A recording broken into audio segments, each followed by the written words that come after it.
Messieurs, dames, bienvenue, chers followers, aux plateformes numériques de Capcom, plus Anderson Mendy, la voie royale de la commune de Djambarin. Nous sommes ici au Cap Skirring, à quelques encablures, j'allais même dire à la porte même du Club Med, ce gros village vacancier. Voilà, comme vous le voyez de l'autre côté, on sort d'un atelier à l'actif du Club Med par rapport à une audience publique relativement à un projet d'extension et de modernisation de ce gros village vacancier. Nous avons comme invité le président Club Med du Sénégal, himself, qui fera votre connaissance. Bonjour monsieur. Bonjour, bonjour tout le monde. Vous devez vous présenter à nos différents followers de Plus Anderson Mendy. Je suis Biran Tamba, je suis l'administrateur général du Club Med au Sénégal. Voilà, nous sortons d'une audience publique en rapport avec un projet de Club Med que vous avez. Vous devez bien décliner ce projet, nous en parler de son contenu, de son orientation, de son impact.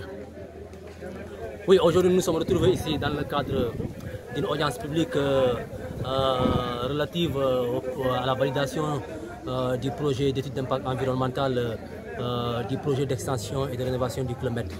Ce projet a été initié par le Club Med avec son partenaire GRIT International pour au moins construire, étendre au moins le Club Med Cap Skirring avec 122 nouvelles chambres et aussi rénover la partie existante déjà.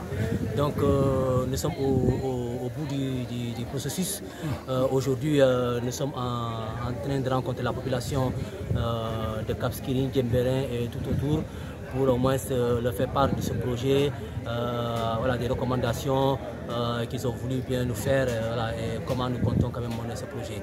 Donc nous sommes là, nous étions très heureux de rencontrer cette population qui compte énormément sur le Club Med. Nous en sommes vraiment très conscients de cela et on a pris en compte l'ensemble des préoccupations émises par les uns et les autres.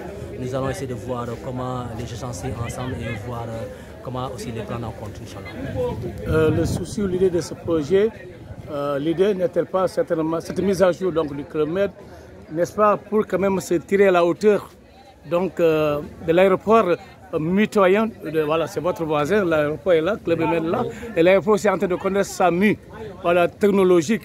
Est-ce une question quand même de se niveler du point de vue technologique et du point de vue attractif par rapport à l'offre? Ça va de pair, hein, parce que l'aéroport, quand on parle de l'aéroport Cap Skirring, on parle du Club Méditerranée. Tout à fait.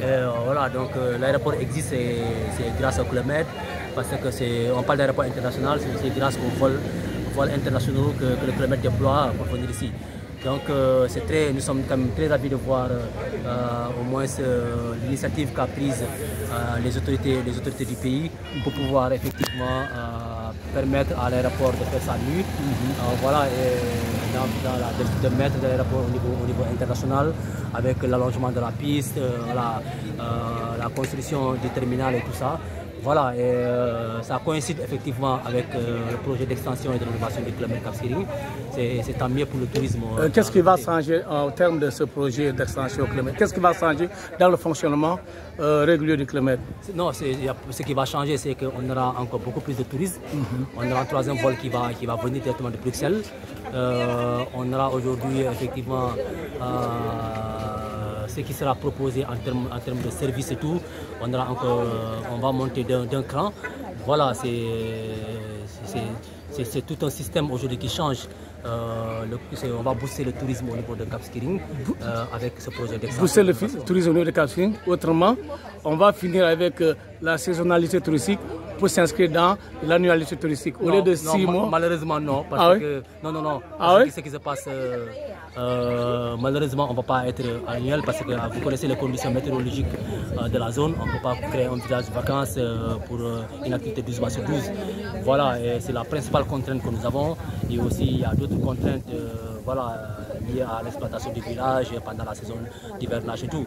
Maintenant, nous sommes en train de discuter, les autorités nous ont fait part de pouvoir repousser un peu les délais de fermeture voilà, pour arranger un peu la saison touristique. C'est une question qui est en étude au sein de la direction du club. Voilà, le moment venu, si cette éventualité est envisageable, effectivement, nous vous en ferons part. Au terme de cet atelier, avez-vous le sentiment que votre présentation a bénéficié de l'acceptabilité sociale justement du projet par les populations? Oui, on a vu, hein, donc, on a vu que l'écrasante majorité de cette population a voté pour le projet. Voilà, et tout le monde a reconnu effectivement l'importance de ce projet. Le délai de réalisation de ce projet? Le délai, on n'a pas encore l'ensemble des délais précis, mais je sais que c'est un délai qui va aller très vite. Voilà, je pense que au moins si nous commençons les travaux après la saison touristique, je pense que d'ici l'ouverture prochaine, les travaux auront beaucoup avancé, quoi. Un appel à lancer de votre part, peut-être à l'égard des populations, des autorités, de tous les acteurs? Le seul appel que je peux lancer, c'est que la population se retrouve au kilomètre, que cette population sente que le kilomètre est là aussi pour eux. Donc nous ne sommes pas un peu à l'écart, nous sommes au niveau du Cap Skirring, nous sommes au niveau du kilomètre. Nous sommes tout à fait disponibles quand il y a des avis qui peuvent être donnés, tout ça. Nous sommes toujours tout à fait attentifs. Voilà, que ces populations sachent qu'effectivement le kilomètre dispose, mais il est reproché au kilomètre son côté trop renfermé sur lui-même, côté claustration, tout ça. Voilà, comme c'est une forteresse imprenable, tout ça. C'est une impression. Non, on n'est pas renfermé. C'est seulement une impression. C'est vrai que sur le plan sécuritaire, nous sommes obligés effectivement de veiller à la sécurité du village et tout. Voilà, mais le kilomètre n'est pas si renfermé. C'est pas un bunker. C'est pas un bunker. Non, c'est pas du tout un bunker. Hein. Pas non plus une prison de luxe. Non, pas du tout. C'est ça qu'on dit du kilomètre ici. C'est une impression de cette population. Non, on est de Cap Skirring.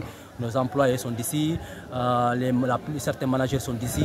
Voilà, il ne peut pas y avoir... la plateforme touristique de Cap Skirring est-elle une destination attrayante, attractive, dynamique? Oui, absolument. On voit que beaucoup de nos touristes privilégient beaucoup Cap Skirring. Les gens aiment Cap Skirring depuis des décennies. On a beaucoup de touristes qui viennent et reviennent. Ils aiment bien la destination Cap Skirring. C'est une destination vraiment prisée par les touristes du kilomètre en tout cas. Nous vous remercions, messieurs, de votre... C'est moi qui vous remercie.